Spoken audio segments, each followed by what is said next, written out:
Hello, what's up guys? Nandito na naman si Makabagong Sport TV. Pag-uusapan lang natin tong face off ni Devin Haney at saka Rice Pugray sa gaganapin nilang bakbakan sa December 9. So intro muna tayo, let's go.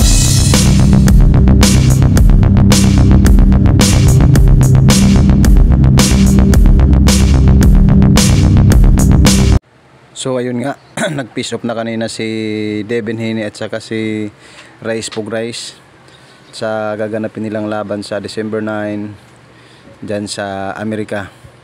So nagkainitan nga kanina mga katropa yung piece off nila. Dahil sabi ng kampo ni Devin Haney, sila daw ang magwawagi sa darating nilang bakbakan sa December 9. Sagot naman ni Pugray, hindi mangyayari yun dahil ako ang hari ng WBC Super Lightweight Champion. Isabi naman ni Haney na sa darating na December 9 siya daw magwawagi, tapos isusunod daw niya si Chupimo Lopez, si Tank Davis at saka si Shakur Intefenson daw. Tatapusin daw muna niya yung mga naghahari dyan sa 135 pounds, sabi ni Devin Haney.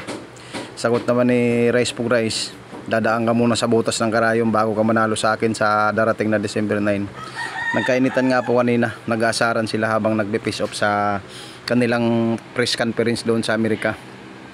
Kaya sabi ni Devin Haney, mag-ensayo ka ng maayos dahil pagdating ng laban, babasagin ko yung pagmumukha mo para maagaw ko yung WBC Super Lightweight belt ni Rice Pugray. So ayun nga, kanina nag-face off sila. Kaya easy fight lang daw para kay Devin Haney si Rice Pugray. Sagot naman ni Rice Pugray, ikaw Haney, nung papasok ka pa lang ng professional boxing, laging may talo ka na. Binayaran mo lang yung kalaban mo kaya ikaw ang nanalo. Sagot naman ni Devin Haney, kalokohan yan, puro kayo fake news, patunayan nyo. Dahil kinontrobersyal nga ni Pugray na may isang talo na to si Haney. Kaya sabi ni Haney, patunayan nyo, hindi yung puro kayo chismis. Dahil sabi nga ni Pugray daw na yung nagsisimula pa lang si Devin Haney sa karera ng professional boxing, may isang talo daw to doong laban niya sa Mexico. Kasi laban ni Devin Haney palaging nasa Mexico. Noon yung nagsisimula pa lang siya sa karera ng boxing. Kaya sabi ni Pugray, huwag kang atat dahil hindi ka mananalo sa akin. Dahil pagdating ng December 9, papakita ko sa iyo kung paano ko basagin yung panga mo. O ayan o, nagyayabangan na sila. Sabi naman ni Devin Haney, wala ka pang nakalaban na katulad ko. Sabi naman ni Pugray, ulol, marami na akong nakakalaban na mas mahigit pa sa iyo kaysa sa iyo, Devin Haney.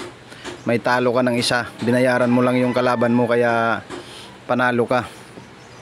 Kaya sabi ni Devin Haney sa press conference, pagkatapos daw niya baklasin si Rice Pugray, isusunod daw niya si Shakur Intefenson sa lightweight at saka si Tank Davis. Sa iba naman tayo, Tim Tszyu nagsalita na bago sa katatapos na laban niya. Sabi niya gusto daw niya isunod si Jermall Charlo sa 154 pounds matapos niyang madipinsahan ang kanyang titulo sa Super Welterweight division, matapos baklasin kay Jermall Charlo ang WBO Super Welterweight Champion na nilabanan niya si Canelo Alvarez, inakyat siya sa 168 pounds. Sabi ni Tim Tszyu, kailangan nilang maglaban ni Jermall Charlo sa madaling panahon matapos niyang manalo ng impresibong unanimous decision kontra kay Brian Mendoza sa Australia. Sabi nga ni Tim Tszyu, wala ka nang matatakbuhan Jermall Charlo, ikaw nang isusunod ko. Matapos siyang manalo, may depensa ang kanyang WBO Super Welterweight belt kay Brian Miloria. Matapos naman matalo ni Jermall Charlo kay Canelo Alvarez yung laban nila, nakaraang laban, bumagsak ang kartada ni Jermall Charlo. Sabi naman ni Tim Tszyu, huwag ka nang magpalusot pa, kailangan magsagupaan na sila sa 154 pounds undisputed belt. Yun ang sabi ni Tim Tszyu matapos niyang makuha ang unanimous decision sa kalaban na si Brian Mendoza sa naganap nilang laban sa Australia. Sabi ni Timso, pagkatapos kong baklasin si Brian Viloria, ay Brian Mendoza, ikaw na ang isusunod ko, Jermel Charlo, dahil puro ka palusot.